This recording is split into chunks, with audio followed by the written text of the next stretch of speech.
Assalamualaikum warahmatullahi wabarakatuh. Perkenalkan, kami dari kelompok 11 yang beranggotakan saya sendiri, Wilda Sania Rizky, dengan NIM 1807211000155, Arfa'i Husairi dengan NIM 1807211000165, dan Razi Akbar Oktosian dengan NIM 1807211000175. Di sini kami akan menjelaskan tentang analisis laba kotor. Pengertian analisis laba kotor. Dalam praktiknya, laba yang diperoleh perusahaan terdiri dari dua macam, yaitu yang pertama, laba kotor atau gross profit, dan yang kedua, laba bersih yaitu net profit.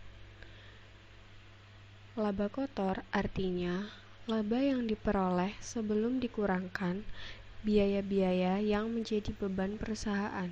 Artinya, laba keseluruhan yang pertama sekali perusahaan peroleh.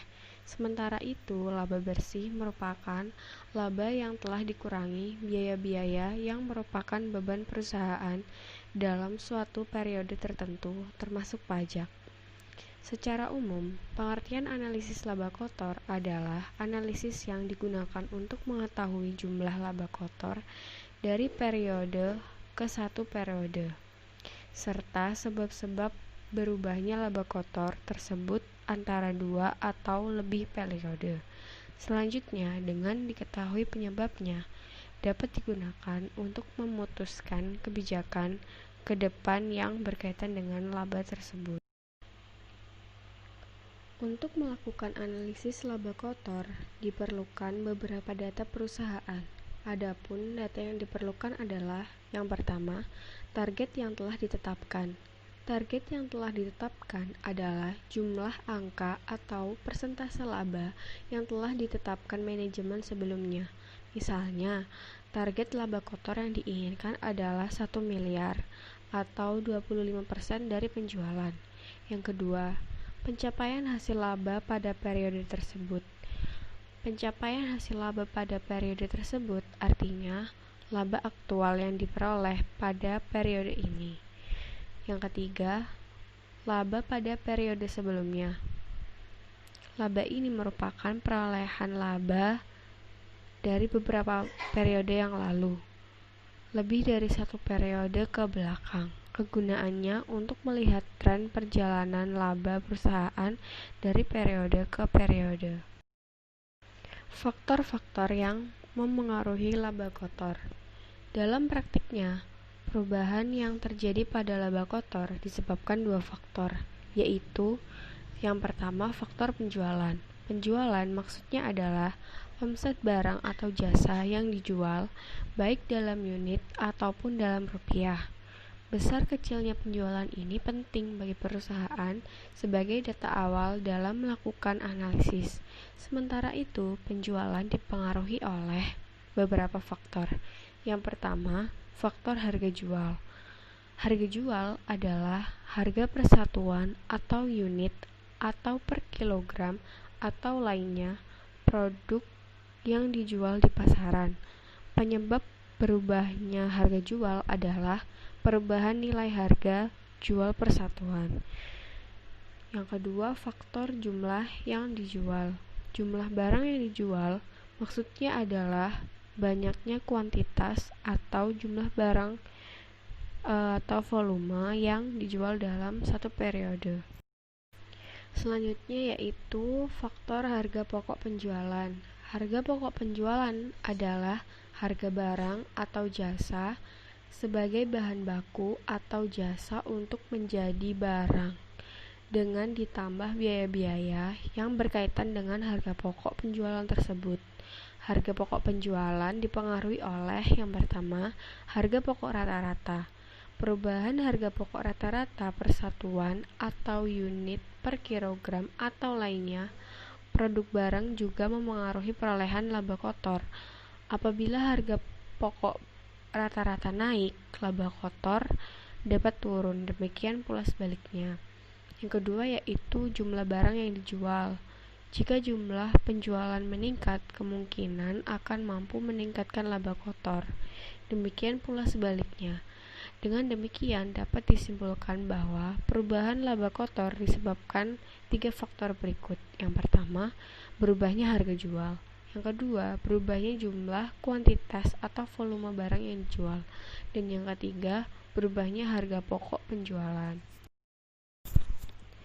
Manfaat analisis laba kotor. Yang pertama yaitu untuk mengetahui penyebab turunnya harga jual. Yang kedua, untuk mengetahui penyebab naiknya harga jual. Yang ketiga, untuk mengetahui penyebab turunnya harga pokok penjualan. Keempat, untuk mengetahui penyebab naiknya harga pokok penjualan. Yang kelima, sebab bentuk pertanggungjawaban bagi penjualan. Yang keenam, sebagai bentuk pertanggungjawaban bagian produksi.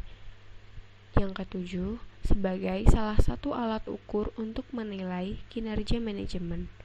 Dan yang kedelapan yaitu sebagai bahan untuk menentukan kebijakan manajemen ke depan. Assalamualaikum warahmatullahi wabarakatuh.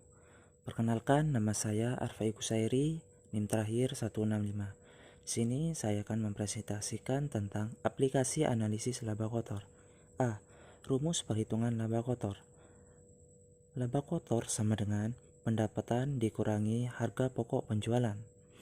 Pendapatan penjualan atau sales revenue merupakan pendapatan yang diperoleh perusahaan setelah menguranginya dengan berbagai komponen seperti diskon dan tunjangan penjualan.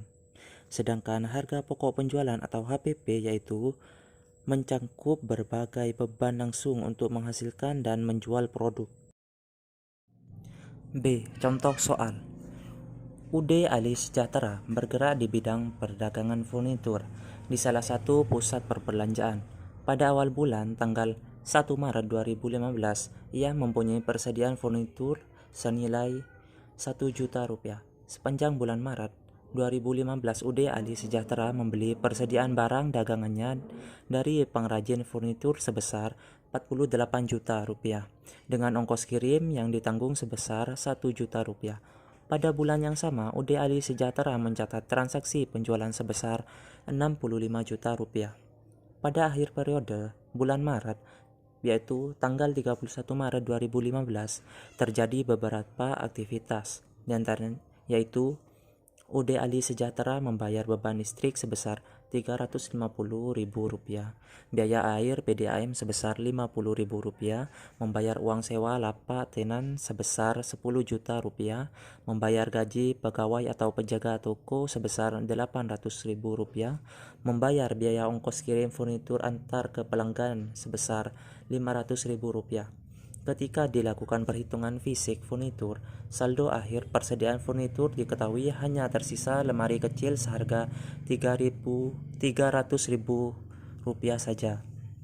Pertanyaannya yaitu, berapa HPP atau COGS UD Ali Sejahtera pada bulan Maret 2015 dan berapa besaran laba kotor UD Ali Sejahtera pada bulan Maret 2015 pada tahun 2015.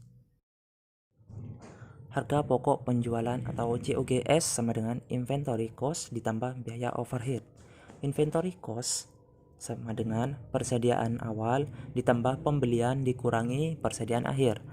Persediaan awal UD Ali Sejahtera sebesar 1 juta ditambah pembeliannya 48 juta ditambah 1 juta dikurangi persediaan akhir 300.000. Jadi inventory cost UD Ali Sejahtera sebesar Rp49.700.000. Biaya overhead dicatat sebesar Rp500.000, yaitu dari ongkos kirim furnitur ke pelanggan. Jadi dapat dicari HPP-nya yaitu inventory cost sebesar Rp49.700.000 ditambah biaya overhead Rp500.000. Jadi HPP UD Ali Sejahtera pada bulan Maret 2015 sebesar Rp50.200.000. Laba kotor UD Ali Sejahtera pada bulan Maret 2015. Untuk mencari laba kotor, rumusnya yaitu penjualan dikurangi harga pokok penjualan atau HPP. Diketahui penjualan Uday Ali Sejahtera pada bulan Maret 2015 sebesar 65 juta rupiah dan harga pokok penjualannya sebesar 50.200.000 rupiah. Jadi dapat diketahui laba kotornya yaitu 65 juta rupiah dikurangi 50.200.000 rupiah sama dengan 14.800.000 rupiah. Jadi, besaran laba kotor Uday Ali Sejahtera pada bulan Maret 2015 adalah sebesar 14.800.000 rupiah. Baik, Assalamualaikum warahmatullahi wabarakatuh. Perkenalkan, nama saya Razi Akbar, NIM terakhir 175, sebagai pemateri yang terakhir atau pemateri yang ketiga, menjelaskan tentang perencanaan laba kotor. Perencanaan laba atau bisa disebut dengan profit planning sering disebut dengan budget perencanaan atau rencana operasi. Rencana operasi adalah rencana dari manajemen yang meliputi seluruh tahap dari operasi di mana yang akan datang untuk mencapai tujuan perusahaan dibagi ke dalam dua jenis rencana, yaitu rencana jangka pendek dan rencana jangka panjang. Menurut Carterius Ray adalah perencanaan laba merupakan rencana kerja yang telah diperhitungkan dengan cermat di mana implikasi keuangannya dinyatakan dalam bentuk proyeksi perhitungan rugi dan laba, neraca, kas, dan modal kerja untuk jangka panjang dan jangka pendek. Dari definisi yang saya sebutkan tadi, dapat disimpulkan bahwa perencanaan laba adalah rencana kerja yang telah diperhitungkan dengan cermat dan digambarkan secara kuantitatif dalam bentuk laporan keuangan untuk jangka pendek dan jangka panjang.